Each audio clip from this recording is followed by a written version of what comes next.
Hey guys, my name is Blake here at High Alpine Rentals. Today we're going to be going over the 2022 Coleman Lantern 263BH. We're going to be going over the interior, exterior, and how to use the electrical, the plumbing, really everything about this camper you're going to learn from this video. You want to make sure to watch this video multiple times before you show up, because when you show up here at High Alpine Rentals, you're going to hook up to the trailer, do some paperwork, some photographs, and then off you go. We're not going to teach you how to use it on site. We'll go over a couple of things if you have questions, but this video is how you're going to learn how to use this camper. All right, so we're going to start with the outside. We'll go over the plumbing and the electrical at the very end. You'll notice you have a lot of spare room in this front storage compartment. It also has a spare tire, should you need it. Depending on when you rent the camper, this outdoor rug may still be in there. We can't promise it though, it might be there. When you're not using the storage compartment, closes up. It does come with a key so you can lock it up when you go fishing or hunting, whatever you're doing. Okay, you'll notice here there's a button. That button controls what's called stabilizer legs. The stabilizer legs are only, this is Lexi, the shop dog. She'll be around the whole time. You'll see her at pickup as well. She's my little helper. Okay, so the stabilizer legs are only to stabilize the camper. They're not to level the camper at all. Should never lift the camper up. You'll notice here, if I push up, they're gonna start going up. One leg may go up quicker than the other leg. So when I'm getting the stabilization, this is only to prevent the rock left and right. It's not for lifting the camper. You just do it to where you touch the ground, and then one more to where it barely puts a little bit of tension on it. Okay, so you're gonna have the exact same feature that was on the front of the camper, right here on the back. Exact same operating procedures. Before you leave the campsite, you must make sure that these are all the way up. When they're all the way up, it's gonna look just like this. And then next we're gonna go over how to level the camper east to west and north to south.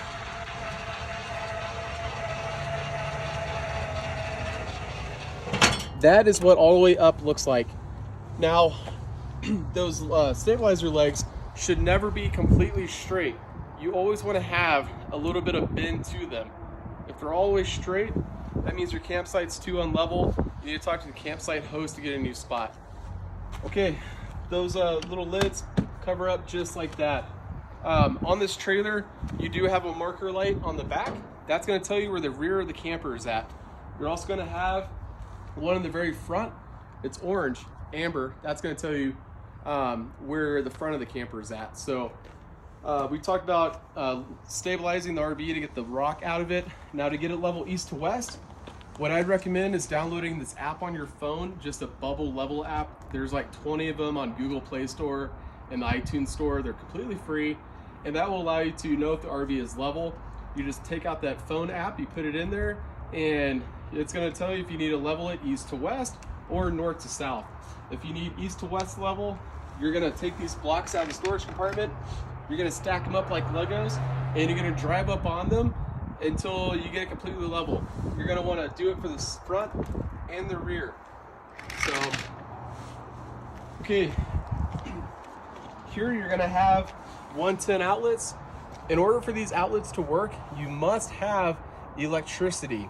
Electricity from a campsite or a generator.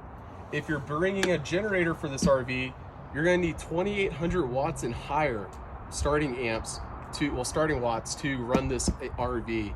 I recommend a 3,500 watt generator. Those are the most efficient for this size of camper.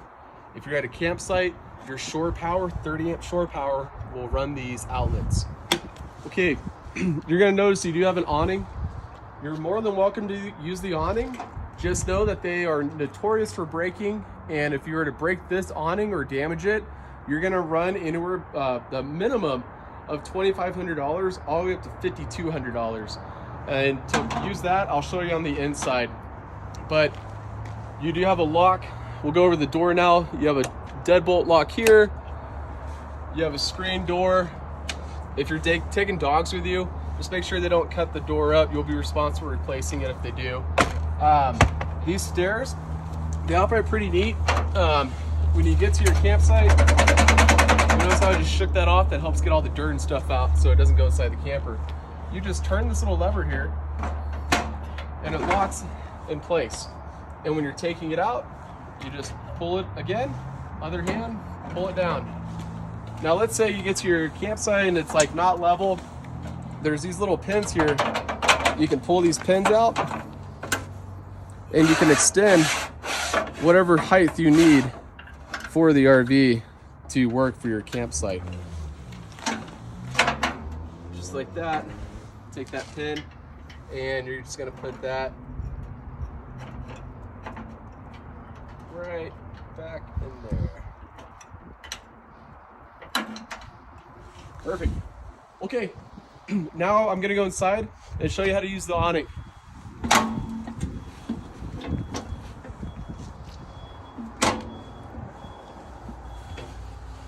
Inside the camper here, you're gonna notice you have a big control panel. On this panel, you're gonna see awning, retract, and extend. When I hit extend, you're gonna notice on the outside that it's gonna start pushing out.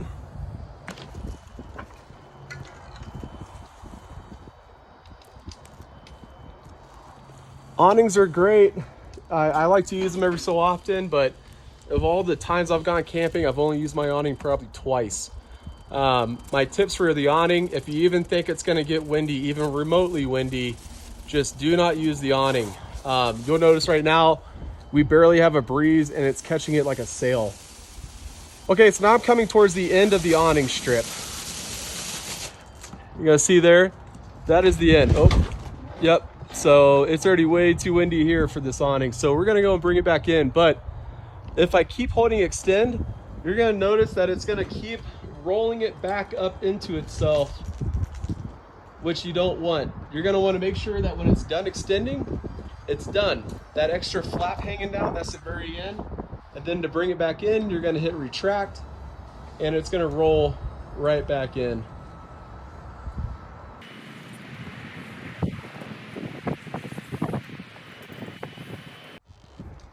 Okay, so you'll notice here that the awning arm is flush to the camper.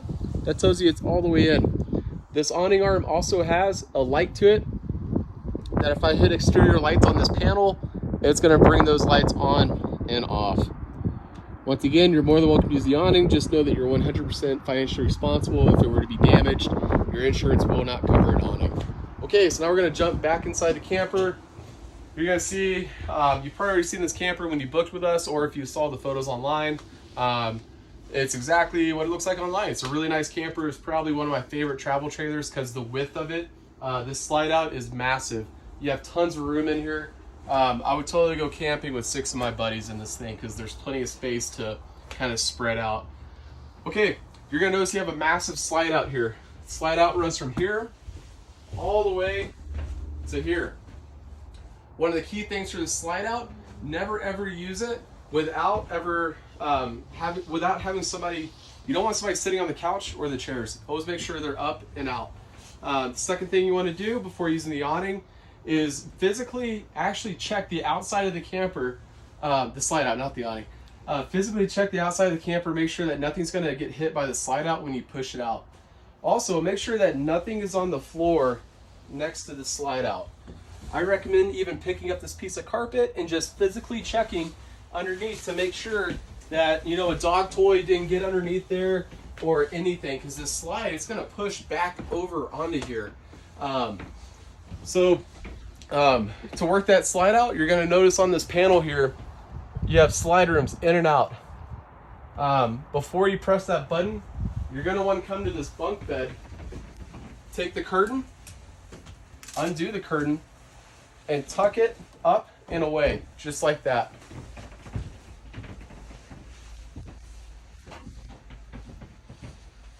On this panel, I'm going to press and hold in the end button.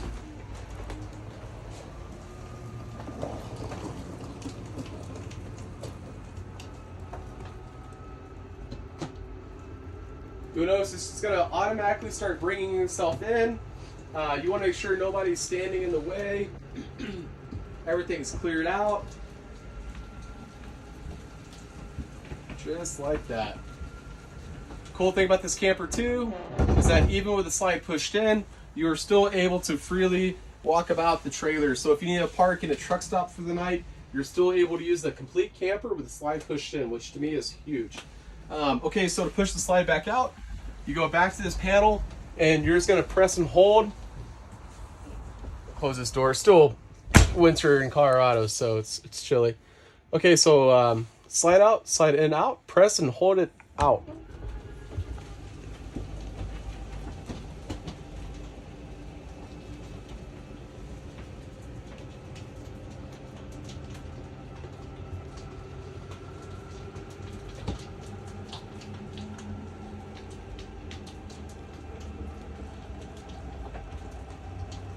When it gets to the very end, the slide out will automatically know when to stop.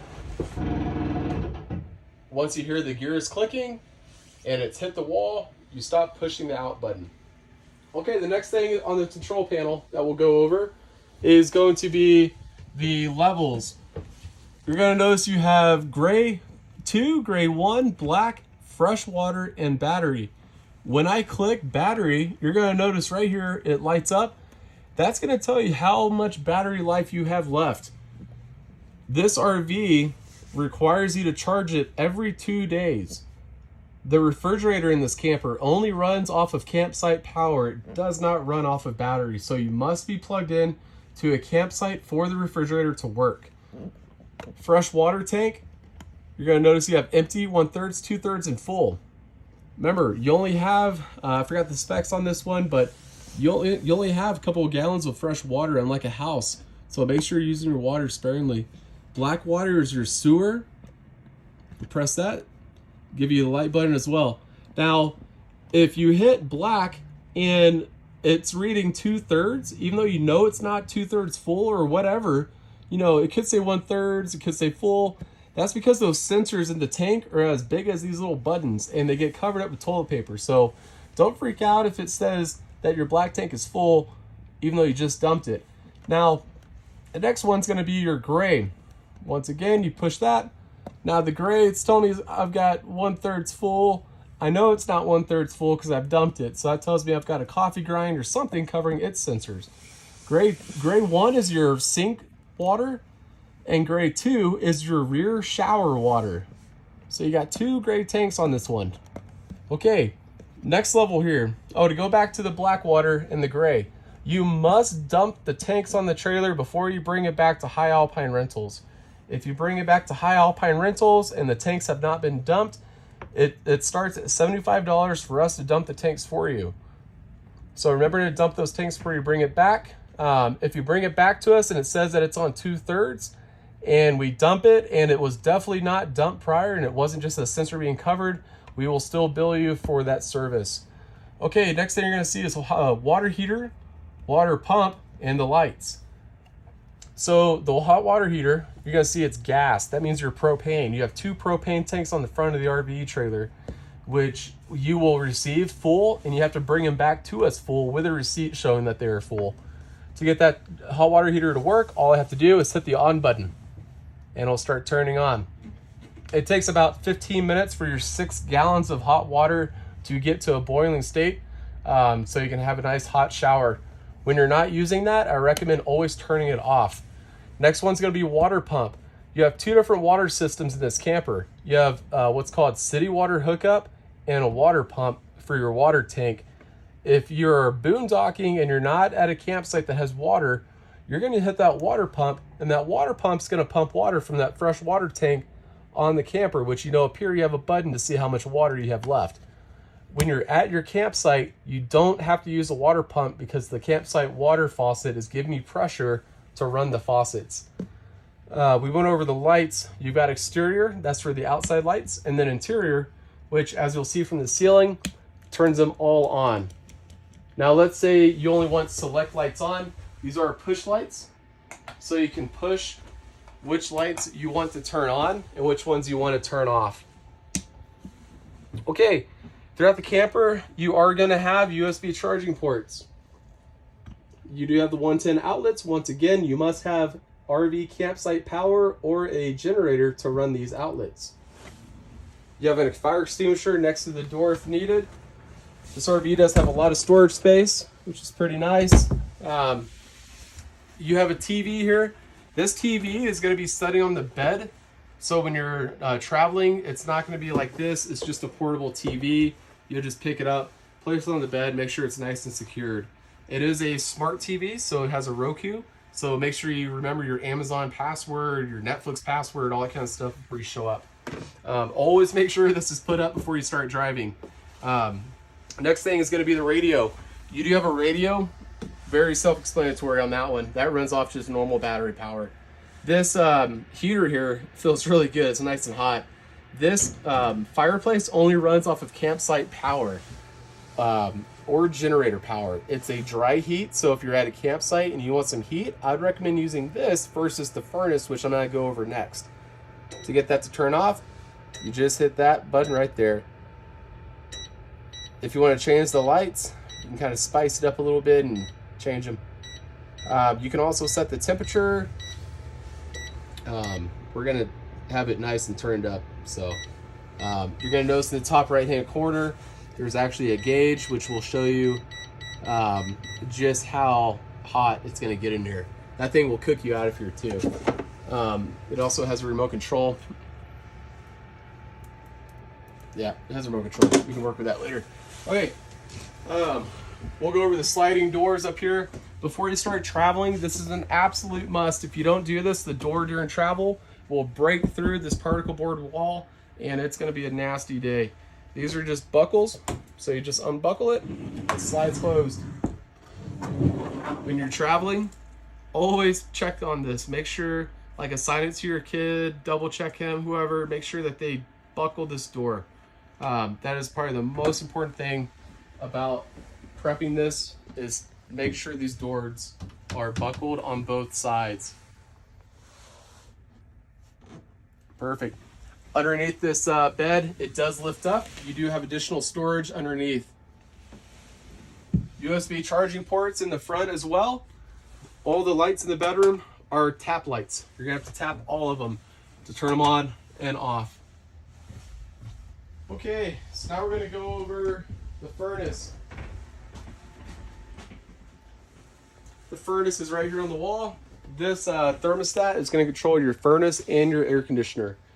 To run the furnace, you only need battery power. You don't need campsite power. To run the air conditioner, you need campsite power. To turn it on, you just set the on and off. Down to cool. You never want the air conditioner below 73 degrees. If it goes below 73 degrees, that will freeze the air conditioner coils, causing it to stop working. Okay, so the next thing is going to be furnace. Like I said, that runs off your propane. I do recommend using the fireplace versus the furnace on this. It's just better heat. When you're not wanting it on, set it to off. That's it. Perfect. All the RVs that we rent, they do come with miscellaneous items, all your basic cooking and eating utensils, pots, pans, flatware, all the basic things needed for your camping adventure. We do not provide linens. The only time we're going to give you linens is if you're for an event or if you're flying in from out of state and picking up at our facility in Colorado. We do give you one roll of paper towels. You'll get a thing of dish soap, a sponge, some hand soap. You might get Clorox wipes. We just never know. It depends on the time of the season, depending on what you'll get. Okay, next thing's going to be the stove. This has a little blue light here. Turn it on and off, just like that. A little nice touch. You always want to make sure you lift this glass up and out of the way before you use the stove. So make sure your propane tank is turned on in the front, just like a barbecue pit. I'll show you that here in a few. But you're going to turn it over to light, and then you're just going to take it and ignite it here. You'll notice you have blue flames now. We'll do the back. I turn it over, go to light it. There it goes. Pretty easy. You always want to make sure this is nice and cooled down before you put that ceramic glass back down over it. Your stove works the same way. You turn it over to the flame, and you one-click it as you want to use it. be very patient with the oven. It does take time for it to turn on. Your refrigerator, like I said, this only runs off of campsite power, does not run off of battery. You want to make sure you don't overload the doors with too heavy of objects because it will break the little plastic holders there. Before you travel, always make sure they're closed, and this bill here is locked and securing the door all the way. You'll notice you have a bunk bed system here. Only 300 pounds can fit on this top bunk. So if you plan on sleeping 2 people up top, make sure the weight fits the 300 pounds because you will crack this and break it if you overload it. Underneath the bed, you do have quite a bit of storage. This is behind your rear axle, so make sure you do not overload that storage compartment too much. I recommend putting like linens, groceries, light objects. Try to keep it below 200 pounds in that storage compartment. Okay, you have your dinette. This is a bed. To get this to go down to a bed, you're just gonna lift up in the center here. You're gonna pull these posts out of the ground like that, and then you're gonna very gently place this on the 2 pieces there, just like that, and put the 2 centers as such. I'm 5'10", laying on the bed. You'll notice I've got enough room here at 5'10". Anything over 5'10", you're SOL. Okay, this couch is a pull-out couch. It also has recliner, which is pretty sweet. Can't really recline too much, but you do have a footrest, which is nice. To get this to pull out, you just lift up on this black tab, just like that. Pretty easy. Okay, here is your fuse box. If for any reason you're having troubles, I'm going to say go to your fuse box. I'm going to walk you through how to look at this. That's just so you know where it's at. Okay, this is the pass-through to the bathroom. You're going to notice it's a pretty decent-sized bathroom for a travel trailer. Typical shower for an RV. You're hot, you're cold. These shower heads do have a knob on them, so if you're using it and no water's coming out, push this button in and you might start getting water. You have a fan up here, it's manual, so when Uncle John or whoever stinks up the bathroom, you can turn this on and get it out. You always want to make sure this is closed before you start traveling, so always make sure that's closed. We do provide you with RV toilet paper. We give you enough rolls to last about a week for average about 6 people. If you need more, go to Walmart, buy single ply, basic toilet paper. If you need help with that too, you can ask us for assistance. This outlet here has your GFI reset.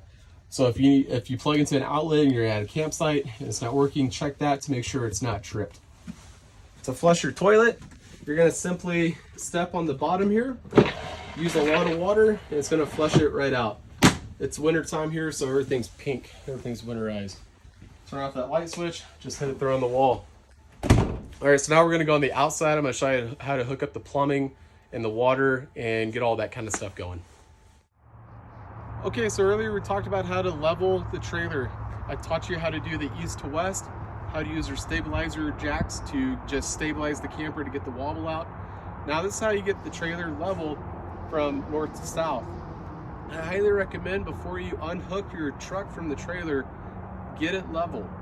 Make sure you're level east to west before you do it. Otherwise you're gonna unhook it, then try to get it level, only have to hook up again. So unhooking your truck should be the very last thing you do. Once you have unhooked it, you can then work on getting the trailer level from north to south. To do that, you have an electric jack here. It has an up button and a down button.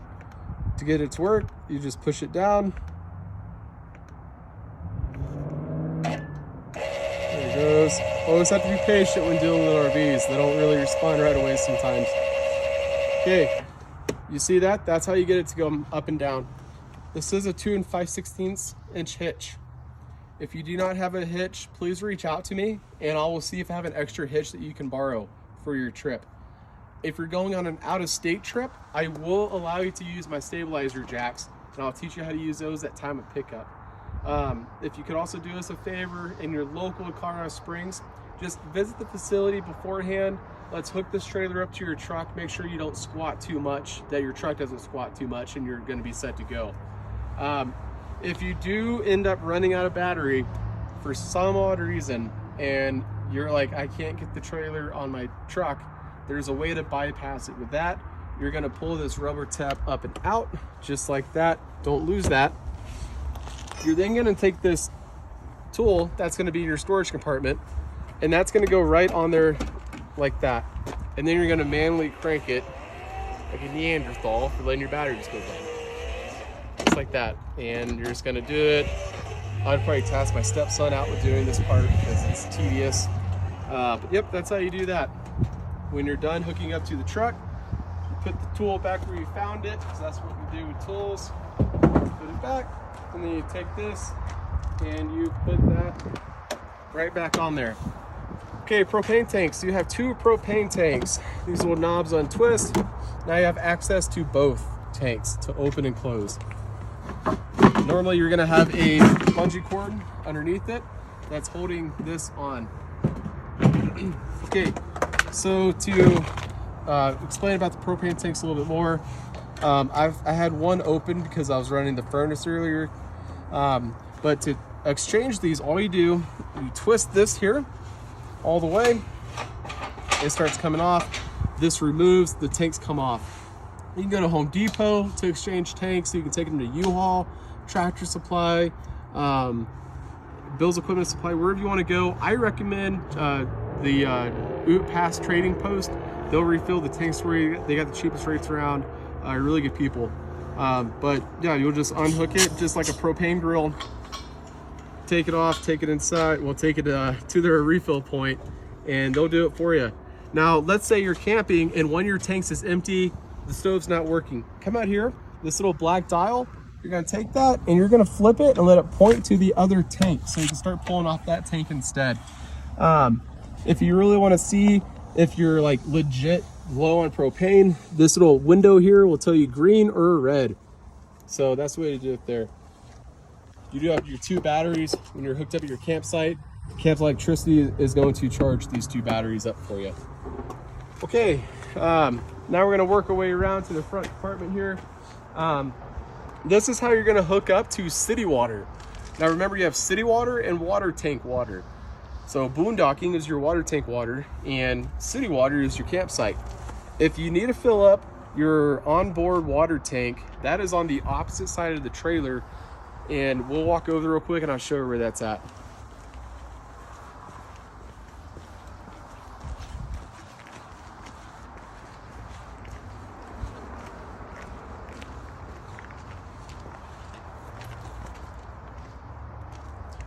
Okay, this is your freshwater port. You just stick the water hose in there and that will fill it up. That'll fill up that water tank. You'll know it's full because water will start coming out, and it's also going to come out of the bottom of the trailer on the low point drains. Now we're going to jump back over. I'm going to show you how to hook up the city water hose.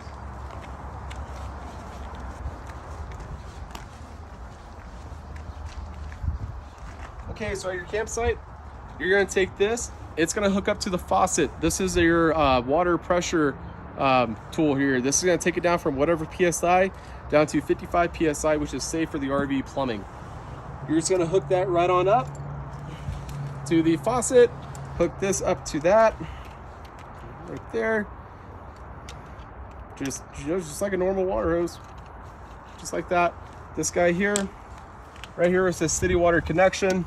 I'm going to take that, I'm going to screw that in right there.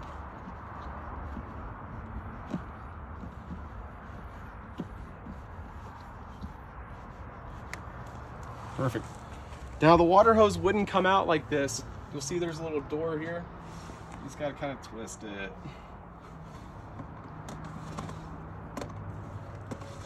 Everything's frozen here. Okay, that water hose would actually come up from the bottom through this hole and plug in right there, so you can close this door at night and lock it. The next thing is going to be your outside shower. With that, you have this little sprayer here. You just take this, push it right on in there like that, and go inside, hit the water pump if needed, water pressure, and you'll be able to take an outside shower, hose down your dog, wife, whatever you want to do. You do have a 110 outlet here if you need that. It's great. Okay, next thing, chalk blocks. Anytime that trailer comes off your truck, you must have chalk blocks down. Always chalk the front of the tire and the back of the tire. Even if you think the ground's level, chalk it off. It's not your trailer, it's a rental. Last thing you want to do is pay for my rental. Okay, now we're going to go over plumbing and electrical. You're going to notice that the electrical cord, it's coming out of the trailer there. This one's pretty cool. It all just feeds right back into itself all the way. When it's all the way done going back in, you close the door just like that. I've got it plugged into an extension cord right now, so it's a pretty long cord, but that will give you 30 amp power at a campsite. Okay, so now we're going to go over the plumbing. Just like we talked about inside, you have a gray tank, which is your sink and your shower water, and you have a black tank, which is your sewer water. You're going to notice here the valves, this one's gray, and the plumbing is smaller, so you know that's your sink and your shower water. And then you have your black, which is your sewer. Your sewer hose itself has little clamps on it, and here has little nipples on it that those clamps are going to bite onto. You just take this, put it on there, twist it, physically check to make sure that it's connected on all four sides, and then to get it to pull out, you're just going to grab a hold of the handle and pull straight out, and then push it back in when you're done. When you're at your campsite, we'll go over two different methods: campsite dumping, and then just driving through a national park and you want to dump your tanks. Campsite method, you're going to hook it up just like that, and then this end is going to go into the ground. It's really obvious where the sewer is at your campsites. One of my other tips is, before you unhook it from your truck, make sure your sewer hose reaches the sewer inlet and your electrical reaches the power junction box, and your water hose fits the faucet to make sure everything reaches, because you need me to pull your trailer forward or back depending on where they place these things at. They're not all the same. Okay, so you're at your campsite. We have this cool little like slinky looking deal here. This is going to allow you to place that hose on top to get the right kind of pitch needed to drain the poo in the shower water. Okay, so campsite method. You're going to want to always have your black tank valve in the closed position. That's all the way flush pushed in, and your gray valve open. That's going to allow your sink and your shower water to continuously empty out as you're using the camper. Now, when you go to leave the campsite, come out here, close that gray tank valve. Go inside, turn on the sink water for about 2 or 3 minutes. Just let it run. After about 2 or 3 minutes, turn it off, come back outside, open the black valve tank, let the poo drain, let it keep going out. Close it. Once you're done hearing it and it's done, you can close it.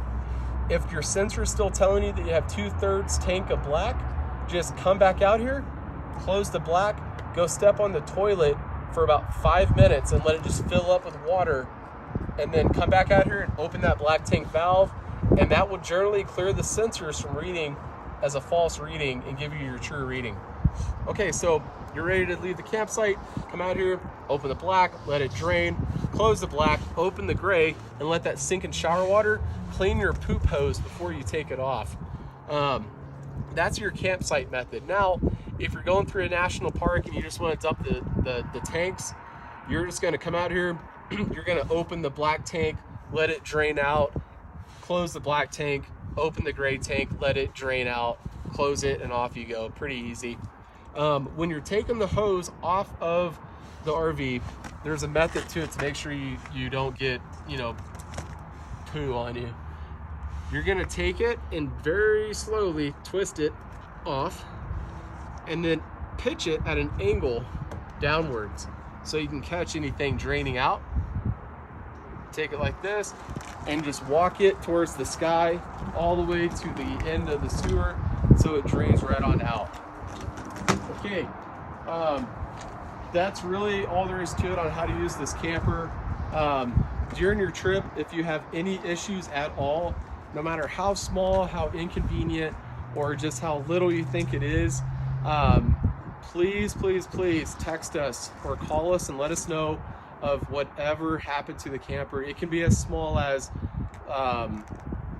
the refrigerator is not closing correctly, just please, you must let us know of any and all issues, no matter how small you think they are. We're just a text message away. If you need us as an emergency after hours, make sure you press the right extension when you call, and we'll make sure that you're taken care of. We do have a little gift store inside too, so if you want to buy coffee or national park material before you head out, we have that as well. Once again, if you need anything, please reach out, and I will make sure that you're taken care of for your trip. I do thank you for renting with High Alpine Rentals, and if you need anything, just give us a call. Thank you.